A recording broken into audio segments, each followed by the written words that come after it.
আমাদের বিবেককে প্রশ্ন করতে যে 2 বছর পূর্বে জুলাই সংগ্রাম, জুলাই অভ্যুত্থান সংগঠিত হয়েছে।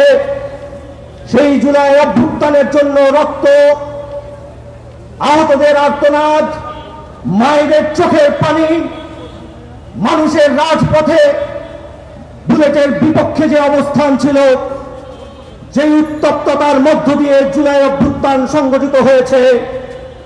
স্বৈরশাসকরা খুনিরা দেশ থেকে পালিয়ে যেতে বাধ্য হয়েছে।